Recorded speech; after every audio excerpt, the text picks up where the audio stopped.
Hi everyone. So there's a few things I want to go over in this video, and I will be doing some summons as well. But before we get to that, the first thing I want to talk about is the announcement they posted on Twitter. I want to start by saying it's kind of nice that they finally posted some kind of developer's notes. It's definitely been a while, and honestly, it's really important to have this type of dialogue with your players. I actually think they need to have more communication with their players in terms of keeping everyone up to date of what's coming up. They have a lot of opportunities to be able to hype up their own game with these type of posts. They know what they plan on releasing and what's coming up more than anyone else. So I think it's really important to try to tap into using these type of posts to generate more hype about their game, about what's coming up and what players can look forward to. And I think there's too much time frame between these developer notes. So on this Twitter post, they say, "Dear Voyagers, it's been nearly 6 months since our last devlog number 3, and we're excited to share an update with you. We prepared devlog number 4 to give you a closer look at our recent development progress and some of our plans for the future. Check it out here," and then they post a link. The link doesn't really say that much, I've got to be honest with you. It talks about things that most of us would already assume, given the trajectory that the game has taken. Additions to story, additions to Spiral of Destiny, some stuff for the guild, but nothing major or massive. So with that respect, I would like to see more out of them. I want to see more detailed notes. Give us a detailed roadmap. Show us what's coming up in the coming month. They know what's coming up in the coming months. It's also content that already exists. There's nothing really new being created. What we're playing through is what the Taiwan and Chinese servers have played through. So they can absolutely give a roadmap of this is what we have planned for you. Show that it's going to be a fun-filled, packed month full of interesting characters, events, additions to the story, etc. This is what a lot of other games do.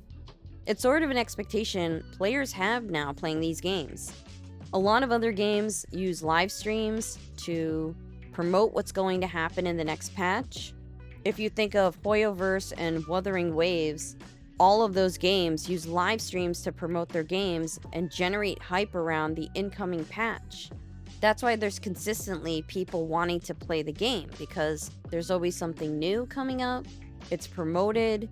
There's a lot players have to look forward to, and they continue playing the game.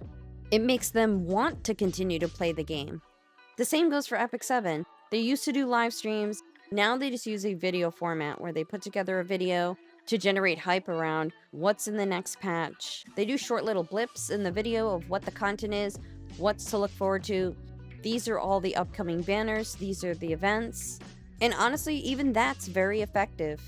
It's really important. Like, the communication side of things when running a game is really important. It definitely shouldn't be underscored because the game can't just carry itself. And with the restrictions that were placed on content creators, it makes it difficult to be able to generate hype around the game. And most of the content already exists, so the hype is kind of gone.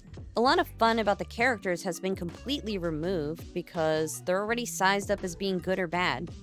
There's no mystery in anything. There's no mystery in what type of events they're going to have. There's no mystery in the type of characters that there are. I think that's something to think about. I definitely think that these developer notes should be coming out at least every quarter of a year. I don't think it should take 6 months to put out a developer's notes, especially when it's not very detailed at all. In the very least, they should be putting out developer's notes a quarter of the year. Or if you're going to wait 6 months, make it detailed. Say what's really in the pipeline. Actually, they don't even have to say anything. Take sketches of characters or sketches of the drawings related to the events and put those out. Honestly, the information doesn't even have to be detailed. It just has to be enough that drives people's interest in what it means. What does this picture mean? Are they adding more story? Are they adding a character? You can leave it up to the interpretation of the players, but it's a really great way of making players discuss it, of making content creators make videos where they're discussing it, And at least in that respect, there'll be some kind of generation of interest and, some surprise for content that's already made, really, especially where global's concerned. So I do appreciate their dev notes, and I hope they do these more frequently so that we have an idea of what's coming up, what they're planning, and so on. So right now, we do have a new banner for Auguste. He's probably one of the units a lot of people have been waiting for. Make sure you do the character trial because you get 150 Luxite from that. It's kind of easy to miss, so just make sure you do that. I honestly did try to get him, but my plan was not to go all the way to 180 again with this. I really didn't like what happened to me last time with Safia at all, and I wasn't really going to do that again. I tried to get as much Luxite as possible, which was my plan. I will use the Luxite. I don't want to use the currency that I got from the content creation program, really. If I need to use some, I guess, to push the 100 pity, that half pity that they have integrated into the system, that was the only other option. But I tried to do as much in the game to get as many summons as possible going into this, because I was completely cleaned out last time by Safia. And this time it's going probably worse, because I haven't even gotten a legendary after all of these summons. And I'm approaching the 100 mark, so it's kind of a yikes. Honestly. Absolutely horrific. And then I have to put all of my hopes and dreams that I won't lose the 50-50. Unfortunately, when this character collection thing comes up, it doesn't really mean much because I'm missing other characters, so it's not guaranteed to be him. It could just be one of the other characters that I haven't gotten. It's one of those horrifying things. You've literally spent 100 summons, got nothing so far, and now you're just praying that you win the 50-50. Alright, here we go. Let's see. Thank God. Honestly. When your summons go so bad, you need one little glimmer of hope that at least one thing will go right.